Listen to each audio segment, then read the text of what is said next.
A few months ago, I didn't know what to do with my podcast. After years of podcasting, I felt kind of stuck. The growth wasn't where I wanted it to be. I felt like I had run out of things to say on the show, and I even just briefly, toyed with the idea of, is this the end of podcasting for me? Right? But instead of walking away, I decided to completely reimagine my approach to this podcast. And since then, this podcast has made a beautiful transition into Edit's history. So on today's solo episode, I'll be sharing with you one thing that's working well, one thing I'm going to do differently moving forward, one thing that I'm experimenting with right now, and at the end, we will wrap up by answering a few questions from listeners of this show. Before we dive in, I would love to extend an invitation to you to join me inside one-to-one podcast coaching. This is where I help entrepreneurs and creators like yourself to build a differentiated and compelling podcast, one that truly matters. And inside one-to-one podcast coaching, we will work together to build a podcast content strategy and a body of work that resonates with your audience, differentiates your brand, and establishes your position in the industry. Think of me as your strategic podcast partner. If you're curious about what this could look like for you, let's hop on a discovery call. I would love to learn more about what you're creating, how a podcast fits into your bigger picture goals, and also to map out a custom coaching plan that makes sense for where you're at. Sounds good? Awesome. You can book a discovery call at CherylLau.com/discovery. Again, the link is CherylLau.com/discovery. Now, let's dive into today's episode of Edit's History. The entrepreneurship niche is pretty saturated, right? There are already thousands of podcasts covering content and marketing. So I knew that I couldn't just do another solo educational show where I teach frameworks in every episode. And I definitely couldn't do another traditional guest interview podcast where I ask, tell me about your story, only for guests to literally repeat the same things, the same philosophies that they've shared on 7 other shows, right? So if my niche wasn't changing, if my target audience wasn't changing, and if the topics I wanted to explore are also not changing, then one thing that I could change was how I presented my subject matter. So rather than rushing into a rebrand, I actually slowed down and spent more time than I expected to really think through the show that I wanted to build. What am I genuinely curious about when it comes to content creation? What would I love to explore through this podcast? And what format or structure would allow me to do that alongside my listeners? These were questions that were guiding me as I started to shape Edit's history. And I'm so glad I took that time because now, whenever I share my show's tagline, people instantly get it. And in the past, whenever I said that, oh, my podcast is about building thought leadership as an entrepreneur, or it's about side hustling, people, they kind of get it, but like the conversation would just fizzle out. But now, whenever I tell someone about Edit's history, their response is, wow, that is such a cool show. It's clear, it's specific, and it sparks curiosity. So what I found is that when your podcast has a truly unique angle, getting people interested becomes so much easier, and you stand out even in a saturated podcasting niche. Another cool thing that I have observed is that I've had guests who have huge audiences say yes to coming on to Edit History, not because my show is big and not because they knew me beforehand, but because the concept intrigued them. So my theory here is this. For the established entrepreneurs and creators, the biggest draw for them to come onto the show wasn't exposure, but it was the opportunity to add something meaningful to their body of work. Because on Edit History, I'm not just asking them, oh, how did you get to where you are today? Or like, what are your best tips for success? But instead, we're breaking down a past piece of content.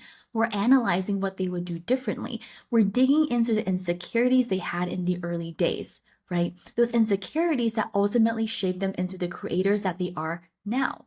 And this is a conversation that many of our guests have not had the opportunity to share with their audience. And Edit History will be the first time they actually get to share that part of their journey. And honestly, I haven't seen another podcast approach content creation in this way. So that's why I'm so confident that as I continue to build edit history, this iteration of the podcast will see a lot more growth, interest, and success compared to my past shows. One big change I'm making moving forward is using different episode titles for my audio podcasts and YouTube videos. Here's why. Podcast listeners already have context, right? If you are subscribed to the show, you already know what Edit's history is about. And whenever a new episode pops up on your podcast feed, you're checking it out because you're familiar with the show. But on the other hand, most of the viewers on YouTube are going to be discovering a video from Edit's history in their suggested videos. So most viewers of my content on YouTube are likely not going to be existing subscribers. So that means that they will most likely not have the pre-existing context on the show's premise. So for the audio podcast, I want my episode titles to reinforce the show's premise, something that resonates with the existing listeners and aligns with their expectations. And on the other hand, for YouTube, the title needs to stand alone. It should grab attention, spark curiosity, and make sense even if you've never heard of my podcast before. So not clickbait, but compelling, right? And this shift makes sense because on YouTube, the goal is discovery. So if someone has no idea what Edit's history is, the title should make them want to actually click and find out. One thing I'm currently experimenting with is this: recording 60 minutes of content with a guest, then cutting the conversation down to 40 minutes. And at the time of recording this episode, I've recorded 7 Edit History episodes with fellow entrepreneurs and creators. 5 are already published, and the remaining ones will be released soon. For these guest episodes, I recorded 60 minutes of the conversation, but in the edits, I cut out a full third. So I trimmed down each episode down to about 40 minutes. And this is a major shift from how I used to approach guest interviews for my past podcasts, including Side Hustle Club and Thought Leader Club. In those past shows, I rarely trimmed the conversations because my previous approach was if a guest spoke clearly and confidently, I would just leave it in, right? I assumed that every insight was valuable. But over time, I realized that just because something is interesting doesn't mean that it is necessary, right? So many episodes in the past would have 0 edits whatsoever. But as I started to listen to more and more podcasts from other shows, I started to notice something. When an episode dragged on, I would zone out, right? And then I would try to rewind it, and then I would realize, wait, I didn't miss anything important, right? And I started to think, what if my listeners are doing the same thing to my episodes, right? They're zoning out and then they're rewinding and they're like, that wasn't anything worth rewinding for. Right? So when I rebranded the show into Edit's History, I made a commitment to take my audience's experience extra seriously. And that meant spending a lot more time in the editing process to cut out anything that doesn't serve the episode's focus. And honestly, it wasn't easy, right? Because I really do believe that most of what the guests share is valuable. But now my rule of thumb is this: if a segment doesn't serve the core theme of the episode, or if it's something that the guest has already shared like 100 times elsewhere, then I'm gonna cut it, right? My goal isn't just to share value, but to share something fresh. And I don't know about you all, but there are times when I would listen to my favorite thought leaders' interviews on different podcasts, but then by the third interview, I realized that this person is just repeating the same thing on every interview that they're guesting on. So these personal experiences as a listener led me to explore what would it look like for me to optimize each episode so listeners stay engaged, curious, and actually they will continue listening for the majority of the episode. So this is something I'm currently exploring, and what I'd like to do maybe on a regular basis moving forward is schedule time to take a look at my retention analytics. So specifically, I would like to compare the Edit History episodes with episodes from the Thought Leader Club or even Side Hustle Club to try to gauge whether this new approach to episodes is leading to higher listener retention. So I'll be reporting back to you all when I have some more data and conclusive thoughts to share. All right, now let's answer some questions that we got from you all. Let's dive right in. Okay, question 1. What were some surprises when you rebranded your podcasts? Okay, so when I sent out my first batch of invitations to guests, I tapped into my existing circle of entrepreneur and creator friends and also people that I followed. And looking back, I realized that the majority of the guests were in the business or content space, right? They were people who work with entrepreneurs or they teach marketing and content creation. And all 7 of the guests that I've recorded episodes with so far are full-time entrepreneurs or creators. And what surprised me though was that because I was so focused on just getting guests to say yes, it never crossed my mind that there was a lack of diversity among the guest profiles, especially in terms of their scope of work, right? And it wasn't until I mapped out my content calendar and saw all the episodes laid out that it kind of clicked in my head.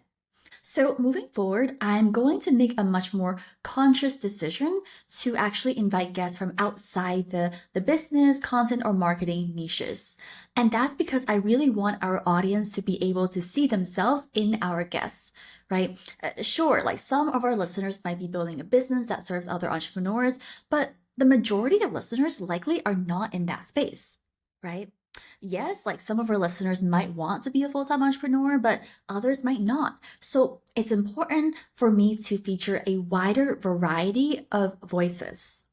And for example, I would really love to have guests who are currently in a full-time job but are building educational podcasts outside of their professional careers, right? I want to dive into their journeys, how they balance everything, the insecurities they faced, how they are building their show from the ground up while still holding down a full-time job, right? I feel like there's so much more we can learn from a wider variety of guest profiles. So that's something that I really am looking forward to. All right, question number 2. Do you think podcasting is good for reaching people or is video podcasting better? My honest opinion is that if you're doing an audio only podcast, reaching new listeners will likely be harder than with a video podcast. However, I also think that video podcasting, like on YouTube, can be equally challenging, right? Both formats require a lot of effort to grow your audience, and unless you already have an existing community or a large following, the reality is that growth will probably be kind of slow. Right? For my own show, word of mouth played a big role in helping me get in front of new listeners. And I think this is true whether you're doing audio or video podcasts. A lot of shows are discovered through recommendations, but growing an audience through word of mouth, it can take time, right? And it often takes a long while before your audience expands beyond your initial circle. That said, actively marketing your podcast, yeah, it's important. But there's this assumption here that just posting your podcast on social media will automatically lead to growth. But in reality, a lot of podcast promotion posts, they just don't capture attention, right? If you've ever scrolled through Instagram Reels or YouTube Shorts, how often do you come across a podcast promo post that feels different from the rest, right? Especially when many of them are just highlights from the video podcast, which is effective in theory, but they've become so common that I myself and so many other people find ourselves just scrolling past them without even thinking twice, right? And as a podcaster, I have found it really tough to create really like truly fresh, engaging, and on-brand promotional content for the podcast. And it's frustrating when a lot of podcast promotional posts look formulaic, uninspired, and they often are using the same AI tools that end up creating very similar visuals. That said, I'm going to experiment with some new ideas on how to make podcast promotional content not just stand out in its delivery, but also lead to new listeners. And I'm sure that there are definitely ways to make it both unique and effective. So this is something that I want to continue to explore. And I'll definitely share more insights when I actually have more data and experiences to report back with. So stay tuned. All right, the third and final question for today. What's the cringiest content you've posted? Okay, so I did look through my Instagram archives to pick one, just one past post that I'm like, wow, I cannot believe I had the self-belief, the audacity to post that. There are honestly so many posts in my archives that I am going to keep in my archives. But for today, let's just look at one.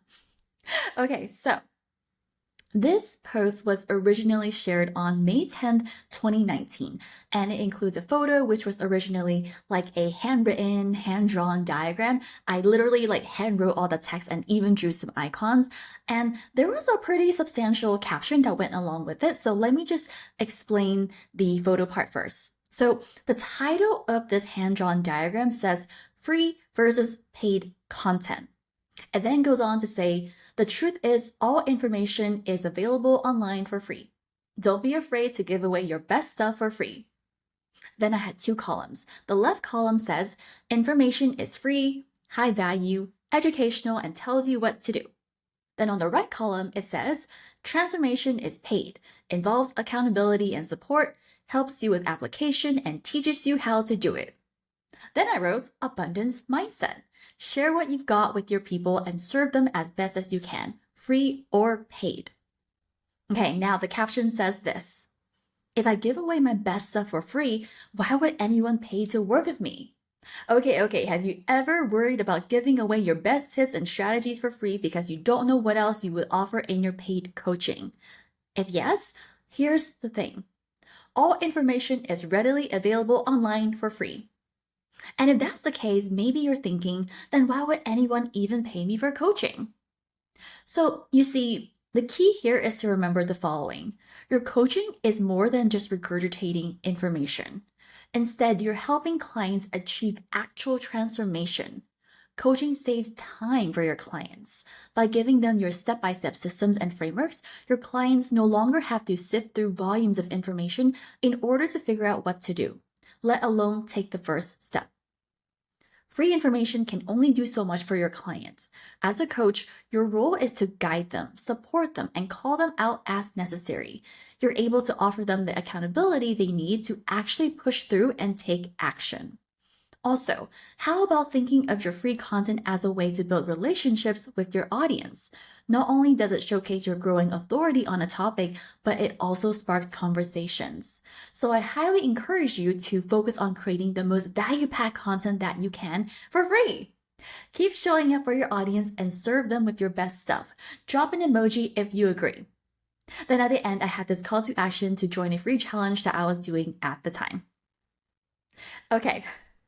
So here's why I chose this post as one of the cringier ones, right? So at the time, I really thought that I was out there dropping revolutionary business wisdom, right? But honestly, I think I was just echoing like what every other business coach was saying at the time. Because back in 2019, I saw a lot of dialogue around the tension between free versus paid content.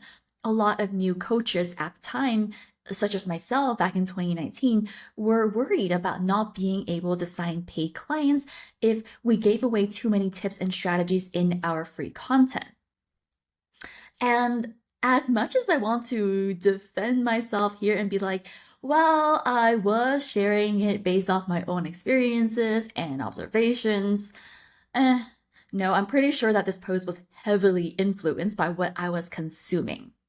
Right? So although I think I did do a great job in terms of creativity here, right? Like I really like that I hand drew those graphics and like wrote out the diagram.